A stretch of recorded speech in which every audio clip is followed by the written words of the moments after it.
Democratic Alliance is about to pronounce on the fate of Cape Town Mayor Patricia de Lille. That media briefing has now started. Let's go live. We spent the weekend deliberating on a number of issues that are facing South Africa at this point and a way forward through some of those.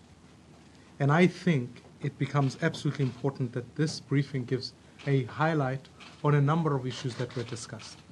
I'm quite thrilled about where we are and where I think the Democratic Alliance is going. On the first issue is this crisis that we face on Jacob Zuma.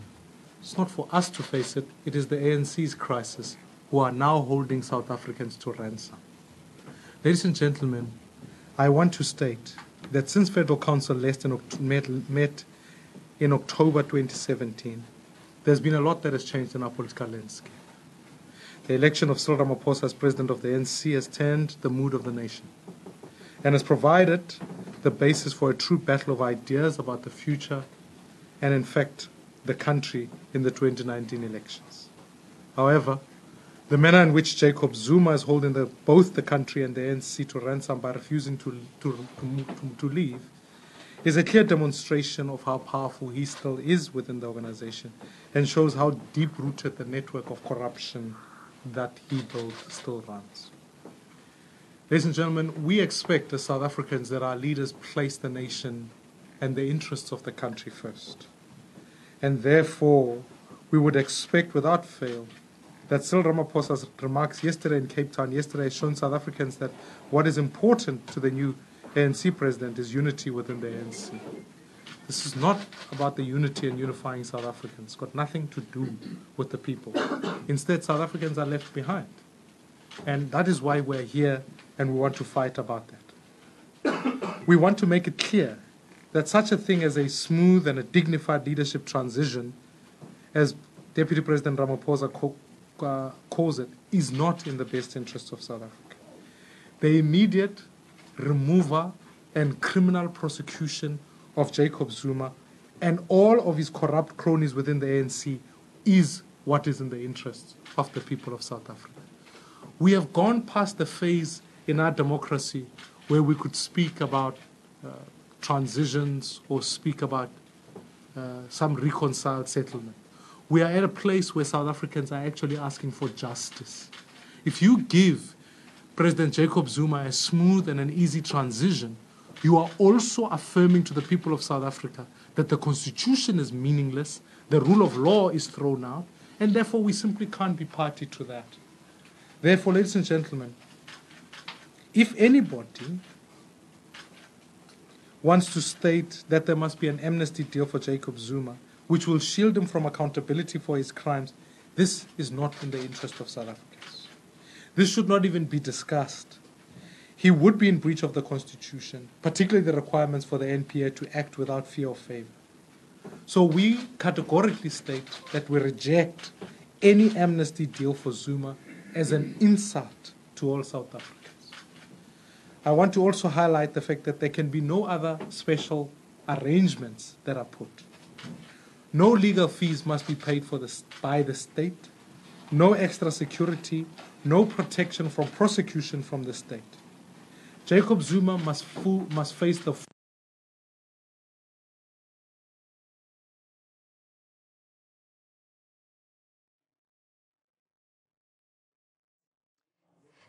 The Democratic Alliance's Maimane briefing the media there on a number of issues, but the first issue he chose to tackle was the issue of the transition of President Jacob Zuma. But let's go back now to that media briefing. Zuma will be removed and his cronies immediately so that they can be freed up to face prosecution. In this regard, I want to call on all South Africans. This is our country. We can't be held ransom by one political party. Therefore, on the day we consulted with the leadership of the EFF to ask that the motion be scheduled earlier. I see that delay is taking place. But on the day that is scheduled at this point in time, on the 22nd, I want to call on all South Africans to flood the streets of South Africa. We must go out and march in all communities to ensure that without doubt we make it known to the ANC that they can't hold the country ransom. So let South Africans march on that day. We will certainly be collaborating with all opposition leaders, parties, from all civil society, churches, religious groups, everywhere. South Africans must recognize that Parliament is the apex of accountability, and therefore the apex of accountability does not lie with the ANC. It lies with Parliament, and it's parliamentarians who must do their job. It's no doubt that the longer we delay this matter, we run the risk of allowing other indicators which are crucial for so many South Africans. Those of poverty, unemployment are already high and are constantly on the rise. Our education system remains dysfunctional and our economy remains stagnant. So, Federal Council discussed and debated the state of the nation, and we are most resolute than ever before that we have to move into a political space where we can discuss ideas and policies rather than personalities. The battle is now about who can create work and grow the economy, who can fix our education system, stand up to unions, and who can create a safe and corrupt-free country. I believe our mission has not changed, and it's based on and cannot be based on internal maneuvering within the ANC. What Cyril Ramaphosa and Jacob Zuma are doing for their respective factions has got nothing to do with South Africa. It's got everything to do with the ANC. So I want to reiterate, part of our focus now is that we must bring total change and a real new beginning for many South Africans to our beautiful land. And we're the only party that still remains to the values and policies that can turn South Africa into a modern and a prosperous nation. This is the fight that we will continue, and this is a fight that we will win. Moving on to the second subject, which is the issue of Vrede. It has become quite clear that that report is a whitewash. In fact, the public protector's action and report in this issue can only be described as disgraceful. There are manifold omissions in the report and failures to even investigate even that which is in the public domain. So there's no effort shown to probe the true corruption at what is at the heart of the Vrede scam and to hold those responsible accountable. Esma Khashule and Msebenzi Zwane get off unscathed in what was a scheme that they conceived, planned, and executed along with the Guptas to defraud the public of hundreds and millions of rands, and ultimately the many black South African farmers who I met when I was in Vrede, who were promised that they would become beneficiaries and have had no benefit. So after 4 years, Advocate Mkhwebane simply cannot blame lack of capacity for her embarrassing report. So we do not believe that the report will let this stand, and therefore, as the original complainants in the Vrede matter, we've also had a meeting with the public protector when I visited her in December and asked the beneficiaries to come with us to that particular meeting. It's clear that at that point, she'd even committed to saying, we want real justice for the victims here, and clearly nothing was done. So it's in that light, after I've consulted with our legal team, that we are going to be taking the entire report on review. Our lawyers are currently drafting papers, and we will launch the application this week. Further details of such will then be forwarded to all of you as respective members. Thirdly is the question on policy. Ladies and gentlemen, policy has now become an integral to our vision of South Africa, and these were tabled for discussion at this weekend's Federal Council.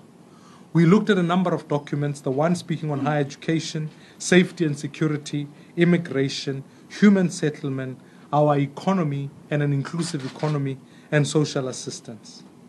These follow the policy documents that were tabled at Federal Council last year on our plan to put an end to an endemic corruption in government and our plan to ensure that we create opportunities and jobs for the millions of South Africans locked out of our economy. You will recall the last Federal Council we debated two discussions, one on corruption and the other obviously on the ladder of opportunity, which focuses on how we can advance young people in this regard. I want to give you a brief summation of what each of these policies articulate and that they will be circulated to the respective structures for adoption at our Congress. The DA's higher education policy paper continues from our proposed three-tier model of funding of all students, a focus on fixing the country's struggling universities and colleges. We foresee that there are many types of universities, some specialized in research and some working with companies to get students into the workplaces to learn. The DA believes in the adequate funding universities and fixing TVET colleges whilst improving management and rooting out corruption from both. Ultimately, we have to and we will create world-class universities for all our provinces that will offer all current and many new relevant courses so that young people can get onto jobs.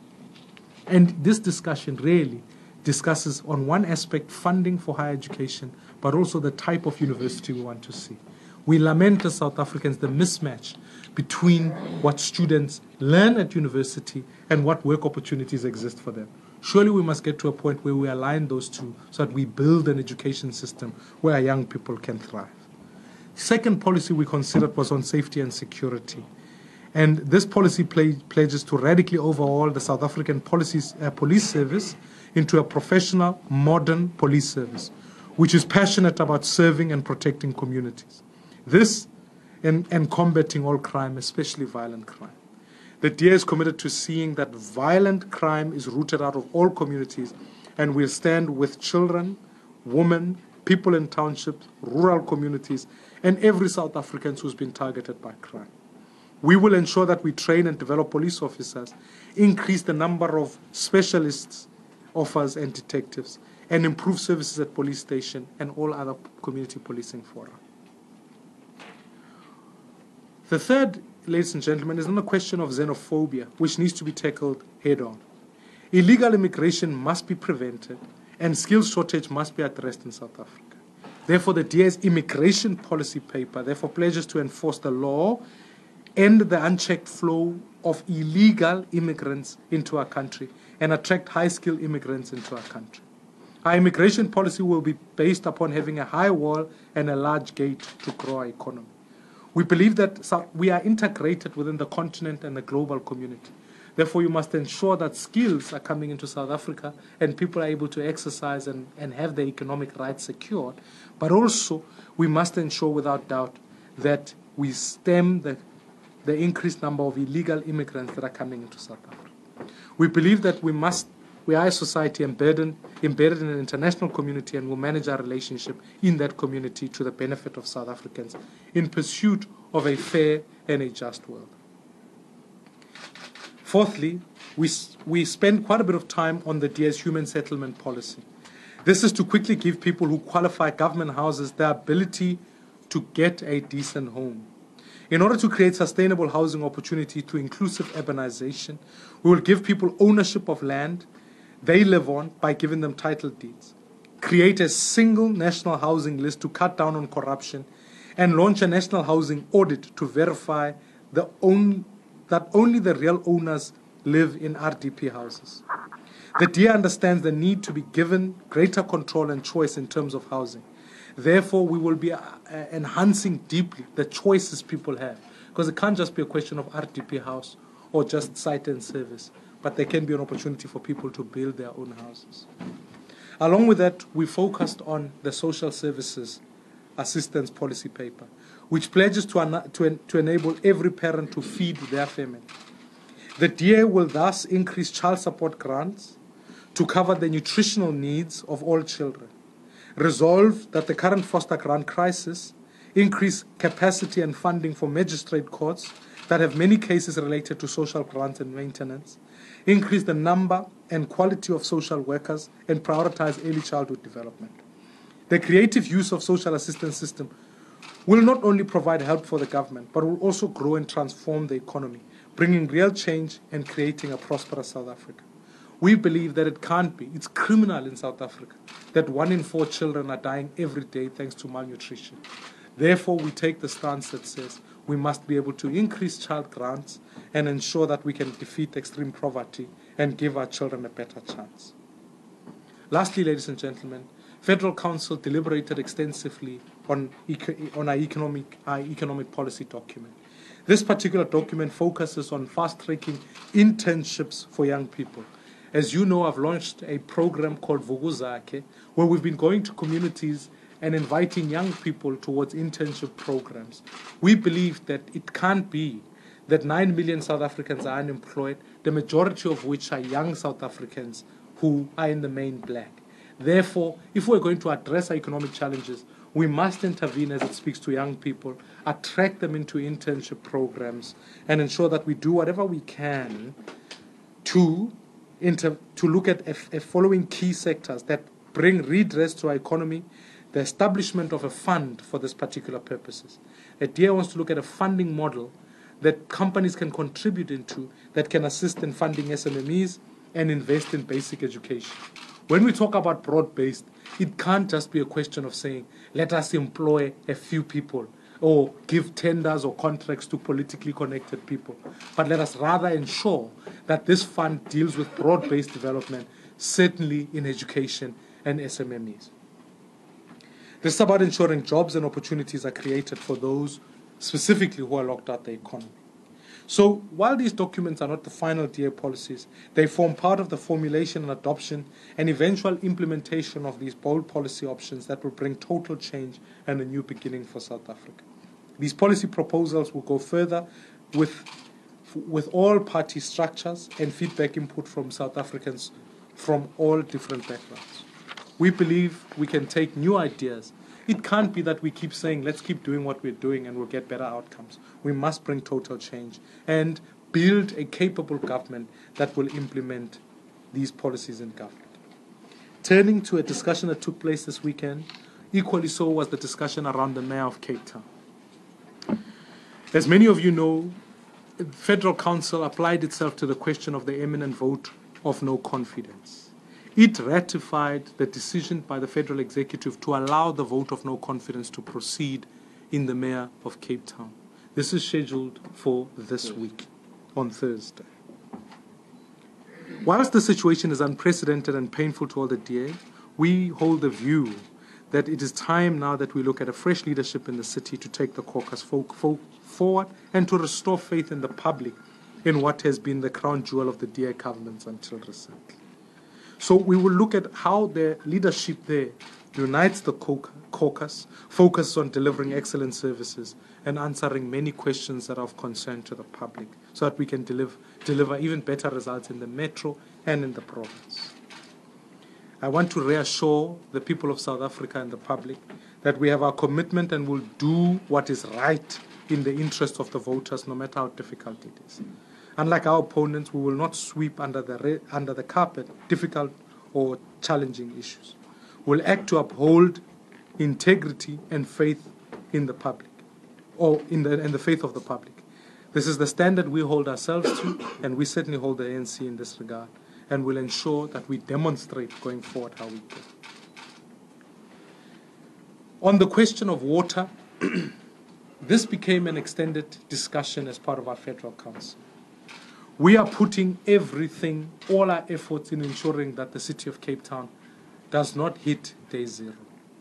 And therefore, it's in this regard that Federal Council welcomed the report on, in fact, having moved day zero by almost a month. When we started, it was the 12th of April. Now this has been moved to the 11th of May 2018.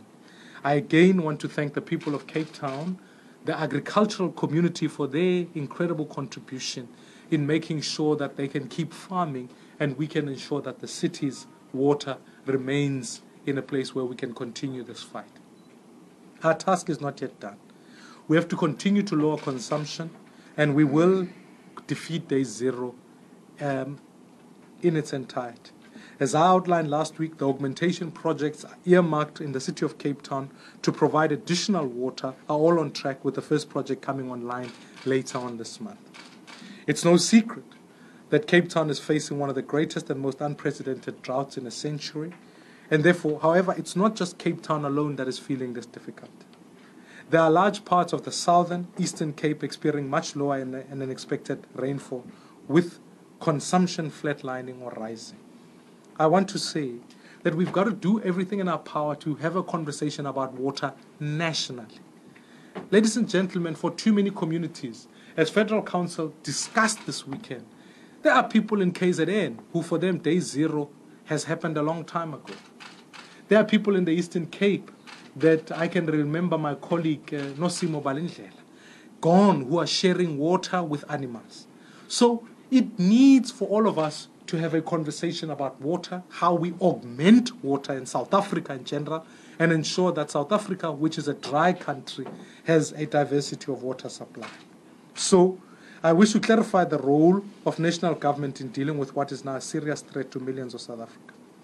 The role of national government in dealing with water is the supply and storage of water is in fact 100% the responsibility of national government as per Section 3 of the National Water Act. This is the law, whether the Minister of Water and Sanitation likes it or not. The National Department of Water and Sanitation, under the leadership of Nomvula Mokonyane, is crippled by cadre deployment, financial mismanagement, inefficiency and corruption. And therefore, worse yet, the department has had the worst levels of irregular, fruitless and wasteful expenditure in the country, and clearly has a conflict of interest in the Western Cape, where they are in opposition. Therefore, with their annual budget of 12.2 billion rand for infrastructure development, it is unconscionable that the department yet has spent a total of only 5 million rand in the Western Cape in the last 3 years. So we're not here to play politics with Minister Mokonyane, and she needs to desist from doing that. We are making considerable effort in defeating Day Zero. We have to ensure that all the efforts of national government, province and the city, in fact, achieve the outcomes that we want. It is in the interest of all South Africans and Cape Townians that we defeat Day Zero and ensure that we do everything possible that we fight droughts in all other cities. It is, after all, her legal and constitutional duty. In closing, Federal Congress of the Democratic Alliance will be taking place on the weekend of the 7th and 8th of April in the capital city of Tshwane. The Federal Congress in the DA occurs every 3 years as per the DA's constitution. It is the ultimate, the supreme decision-making structure of the party. And this year we will welcome thousands of delegates to the Congress as we map out a road towards 2019. This year, all positions within the top tier of the party will be open for contestation. The own nominations will open this month and close on March 2018, a month before the Federal Congress is held. The positions that are open for contestations are that of Federal Leader, National Chairperson, 3 Deputy National Chairpersons, Chairperson of the Federal Council, Deputy Chairperson of the Federal Council, and the Federal Chairperson of Finance. The open, competitive, and transparent nature of the elective process is something that we pride ourselves in, and this year promises to be as competitive and robust as always. We wish all those contesting for any positions at the Federal Congress the very best of luck. Ladies and gentlemen, I think and I believe that DA has an incredible challenge in the lead up to next year's national election. And our structures are alive to the hard task that is before us. We have a dream. That dream is for a South Africa that is inclusive.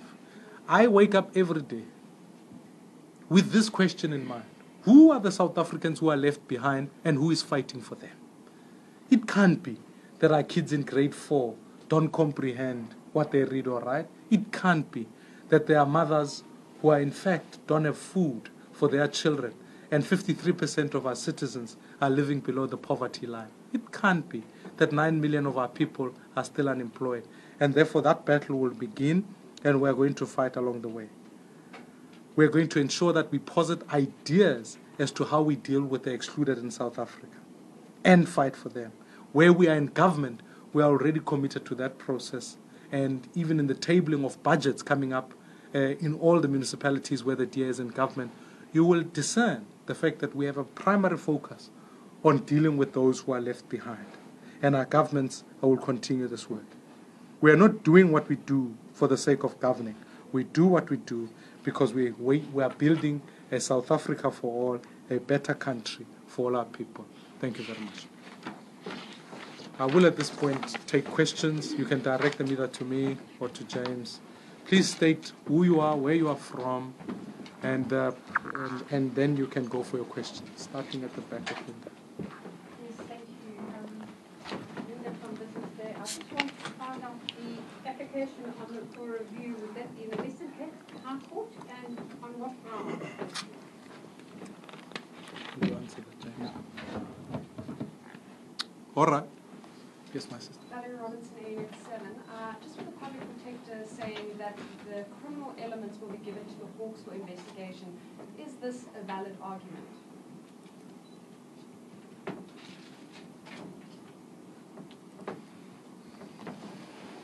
Joseph from the Cape Office. Especially the matter with Cape Town Mayor, there's talks, well actually the DA leader in the Western Cape, Mr. Matikizela, Matikizela said that there are processes underway to suspend her from the party completely and look at the membership.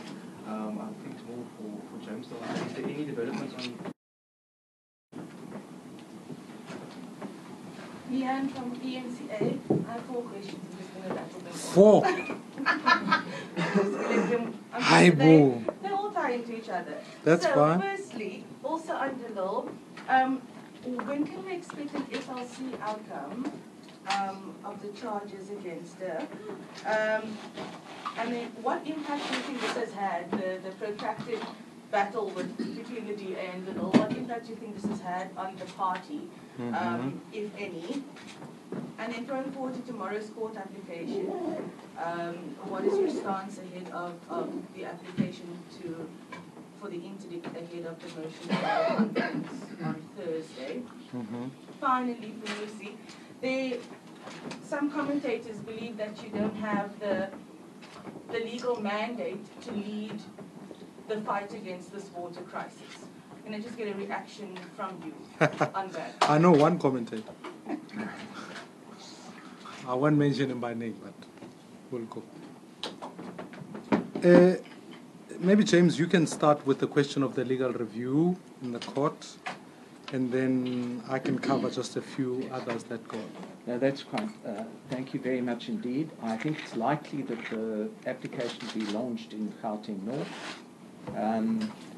And the provisional grounds, subject to our legal team finalising it, are that the report fails properly to investigate and determine the allegations made against senior members of the government, including the Premier of the Free State, Ace Makashude. The report fails to properly investigate the issues raised by the Gupta Gate leaks, which were of obvious relevance to the public protector and ought to have been investigated, and that the remedial action that was ordered by the public protector, that Mr. Makashude, being responsible for bringing disciplinary charges against an official implicated, is an obvious conflict of interest, since the Premier himself is implicated in the report. I do believe that a high school student could have investigated in the public domain alone a lot of the issues that were that should have been contained in the public protector's report. I think it's woefully inadequate, and I think it brings the office of the public protector into disrepute. As far as the criminal elements that should be given to the Hawks, well, if there's a criminal act that has been committed, then obviously that person should be referred to the police.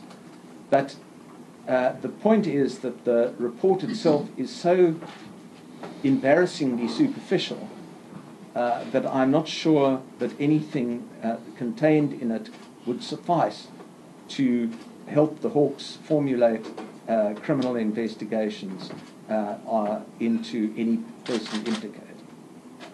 It's equally so the nature of the complaint that we put forward.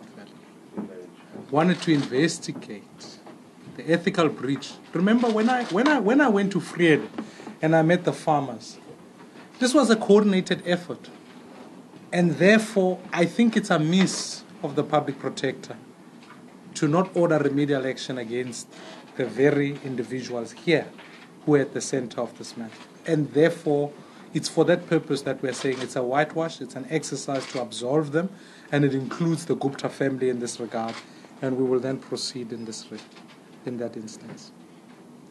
Jason, our processes are quite straightforward. Our processes says a member in violation of the Constitution is charged, and accordingly the Federal Legal Commission investigates. The mayor has been given those charges. She has the right to respond to those. We have moved the delegations around water. Now, the question about when we should be able to find the findings, I would expect that it still sits within the same time frame that we initially communicated. On then the question about whether there are any other moves to do whatever. Sorry? That will become a finding of the FLC. At this point in time, we're engaged in a process where there is a motion that is in council. That's a separate process, and that process will be taken on Thursday in caucus, and it should move on from there.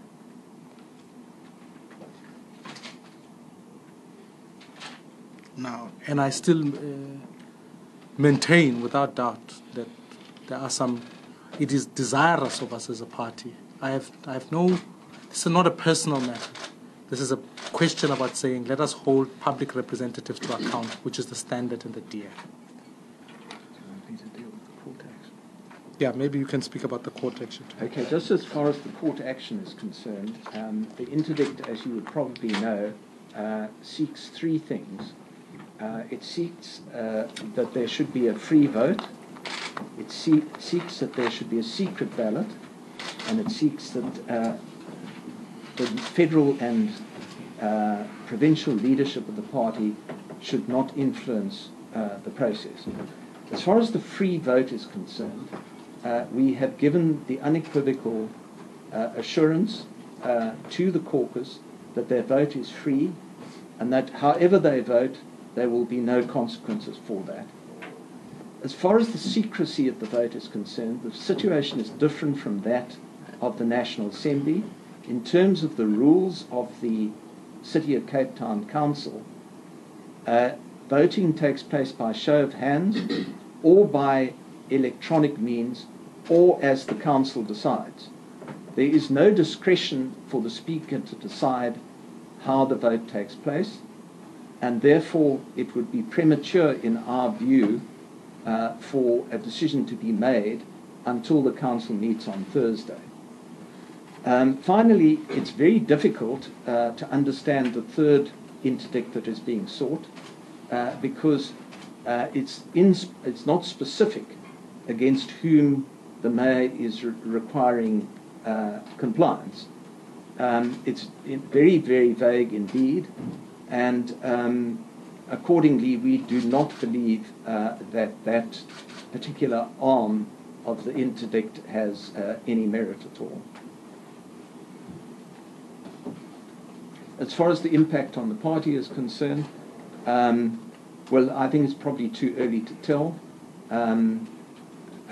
I know that our people, our public representatives, are working very hard in their communities, and anecdotal feedback that we have received is that obviously people are asking questions, but people, when the entire circumstances are explained, are generally very supportive of the line that the party is taking.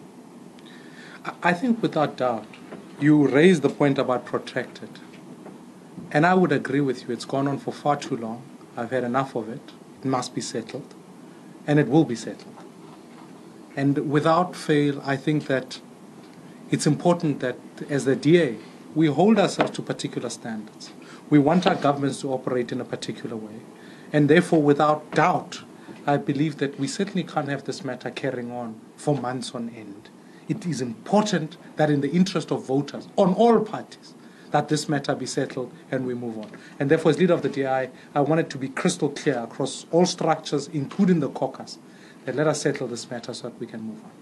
Because it's absolutely vital that everybody gets onto the business of, in fact, communicating to voters, governing the city, and ensuring that we deliver. So that's what the issue. But I want to speak to this question about the legal mandate. You know, the constitution of the DA makes it very clear that governments, in fact, account to the federal executive and, by extension, account to me.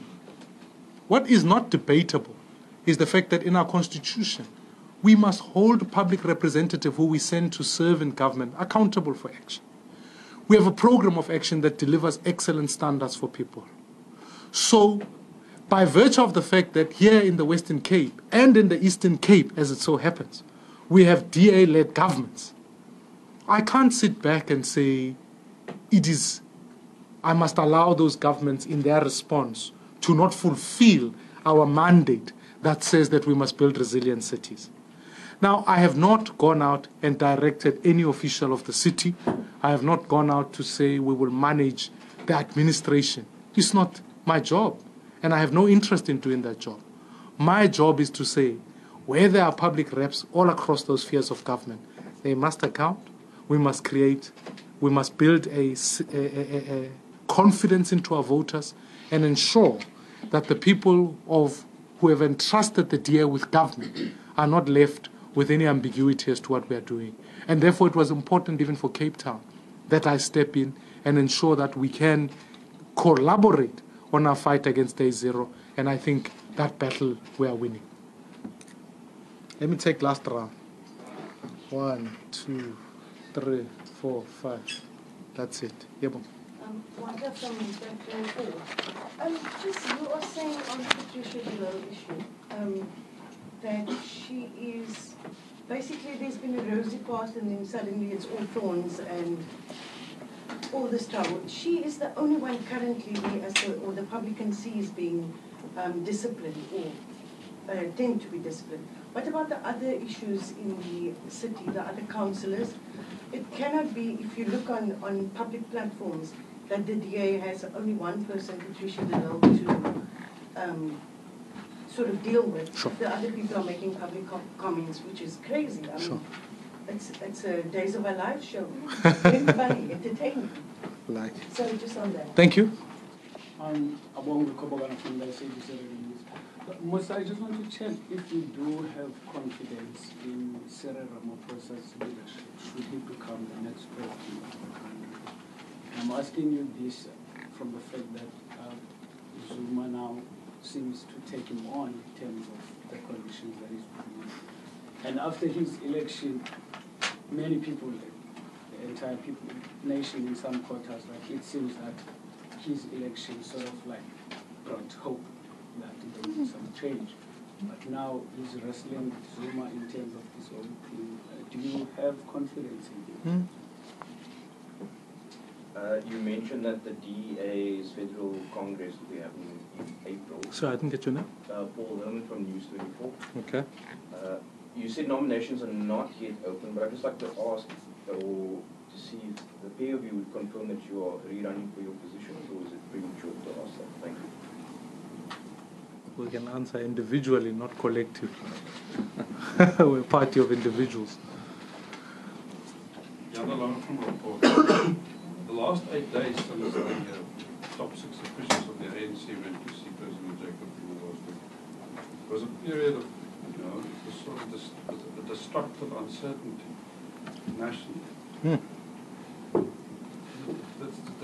And you are the people who should point fingers at government and do it, but the period with the law is a similar destructive uncertainty. It seems that there's an overly legalistic approach and a lack of political discipline. You should have removed it. The voters of Cape Town didn't vote for Patricia Below. They voted for the DA. I will respond to that. Why does it take such a long time? Isn't there a problem with your internal processes and your internal political discipline that need to be addressed? Sure. Last one. In part of the conference, the opposition stated that they weren't even sure what the charges was against the executive mayor. Has the leadership discussed presenting those to the opposition or to support the secret ballot? I think let's not marry the two things. That secret ballot is one thing, charges are quite another.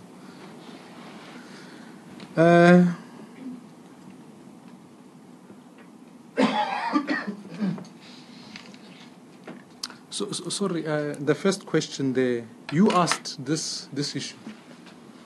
Why?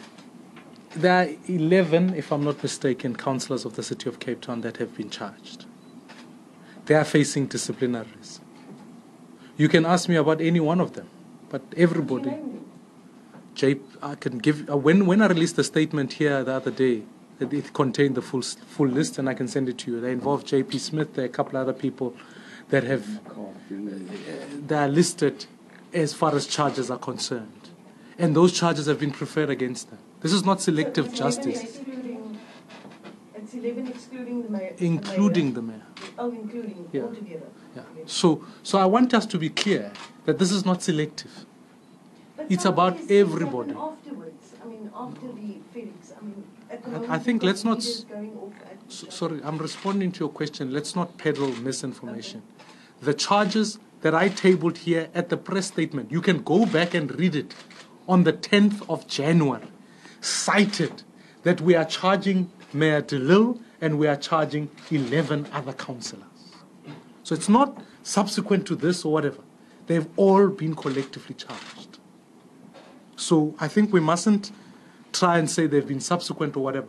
It's a misnomer to project the idea that someone has been persecuted as an individual. The issues are quite real. They are profound. And it speaks to the question earlier on about what is them. On the charges, they were in violation of our constitution. They were in violation of the fact that there were some serious allegations that were preferred against the mayor. And the FLC is investigating them. On the confidence question, it's about it also has to do with not only internal collegiality, but the fact that there's an Auditor General report that has in fact shown the city's regress on this, on certain issues. So I think we can't debate the two processes, and the caucus is well within its right to take a decision about confidence. And ultimately, the caucus itself voted on the motion of no confidence because there is only one leader in the city of Cape Town. There aren't 11, there's only one. So when they vote on a motion of no confidence, that is selective. It picks on one individual. So I think we must distinguish between the two. Abonga, I think it's not my job to determine confidence or no confidence. I'm not going to be voting for Cyril Ramaphosa. It's the voters of South Africa. What has become quite clear is that Zuma still has profound power in that organization. That's why we can't be held ransom to Cyril Ramaphosa delaying, taking time. Others are calling him Cyril Ramaphosa, others are calling him Cyril Ramaphosa. All of these things are happening. And the challenge with that issue is, it's not, the ANC can't hold us ransom. The people of South Africa must take action. That's why I've been pushing to say, let us get around to voting in council, elect a new president, and let's move forward. Because South Africa can't sit and be spectators. I think we must look at the power dynamics in the ANC and not transfer them onto people. If Deputy President Cyril Ramaphosa can't be able to remove Jacob Zuma, let Parliament do its job and let's move on. But it's not for me to decide what is happening there. Those who voted for him recognize the fact that he in that top six, I hear somebody raise the question of the top six. They raise the fact that in that top six are people like Ace Magashule who've been implicated in the Vrede matter. They raise the fact that there are people like Didi Mabuza. There are people there in that NEC whose interests are aligned with Jacob Zuma. So let the ANC deal with its own crisis. Let us build a South Africa for all, build a constitution here, constitutional democracy. We are not in a 94 moment here. We are not in that. We are in the era of a modern democratic era. Therefore, accountability must be effected. And if the ANC is now committed to protecting a criminal and wanting to offer him immunity, it tells you everything that you need to know about that leadership. Whatever their decision is today, it's been a number of days that they've been dilly-dallying on this issue. Clearly, that they still have a commitment to protection of corruption. And, you know, we can't make it seem as though today it just began. Deputy President Cyril Ramaphosa was there in Parliament for the last number of years. It's not new. It's been there. Paul, you asked me the questions. Yes, nominations open, and I can confirm I will be standing. As will I. So that's where we stand, and that's how we're going to go. Well, that's for me in this instance. You are right when you say, but let me just give you the distinction here. How long has this Zuma issue been going on for? I think you and I can agree it's been going on for a number of years. When we moved motions of no confidence against Jacob Zuma, that was been happening, and the ANC's failed to act. But now I want to talk about, because I'm giving you the differences here. In December on the 10th, or it was somewhere earlier on in December, we were given a report that raised some challenges. Now we're a party of due process. We then gave that report to the mayor and said, can you respond to us and tell us why you should stay in office? That was in December. In January, having examined the mayor's submissions and invited her to come and comment at the federal executive, charges were preferred against her. Because we're not a democratic centrist organization. Charges were given ahead. Those are continuing. Now we sit in February early, and that's why, if you know, there is only one structure that elects the mayor. That structure is the legislature upon which the mayor serves, whether that's a council or wherever. Therefore, we then took a decision. You can recall, we said in the interest of making sure this process moves, we wanted, because the ANC had a motion on the table, we said it was important that we stand with that motion because we thought the issues were significant enough. So now that motion, we have to follow the legislative process. The legislature says you need 10 days to table a motion of no confidence. We have tabled it immediately, and it's been voted upon this week. Because it's only the council that votes. It's not the party that votes in that instance. It's the council that does that. And I think we've moved with speed, we've been decisive on this issue, and allowed the council to be able to take its decision. So I don't think there's a question of delay here. It's the fact that that motion is tabled, it will be debated on Thursday, and we must move on. If you are asking me to unilaterally terminate membership without consultation and say you are fired, then how is that aligned to constitutionality and the rule of law? It can't be. What I'm asking is, the decision to recall her or to remove her as mayor is a political decision. We have taken that. Now, why isn't it implemented? It can only be implemented by the council. Go and read Maria versus the Democratic Alliance 2002. It's in the law reports. It specifies very clearly the distinction between party and state, and says that although the party might have nominated Mr. Maria, it is incorrect that the party can withdraw. I follow that. That's not. No, we can have a what? Sorry, why can't you take a decision that she must be removed, and the party doesn't be given instruction she must resign? Isn't that political discipline internal? Well, then but you are dealing with individuals. You are dealing with individuals who will maintain their rights, and therefore I think that we've given the council the right to be able to remove in that instance. I would have asked the case in any other democracy. People have the right to say, if my caucus had lost confidence in me, I can resign. But when people choose not to do so, then the only thing that you can do is then go to council and allow for council to vote. So I also want to pay less tax. It's not going to happen. Someone raised this question about the opposition. I think, if I can recall, what was your question again? The charges against the executive mayor. They still All right. No. I mean, I think we must be serious. Part of the motion that was moved by even the ANC was based on the fact that it had something to do with, obviously, the Auditor General's report, some of the and Bowman's report that was tabled in the council in confidence. It's not for me to comment on where Bowman sits at this point in time. It's for me to be able to understand the fact that they, even the ANC, if they're not playing politics here, had lost confidence in the man. So if they've got conviction about the charges that they do, I would urge them to say, then be serious about it. But if you want to play politics on this issue, it indicates that you are not being serious about accountability. Whereas as the DA, this is not a motion about whether it should be secret or an open ballot. It's a motion about saying accountability must be effected, and therefore the councillors of the DA have the right to vote on the issue. So, and that process is on its way, and it will sit on Thursday pending all legal outcomes. Thank you.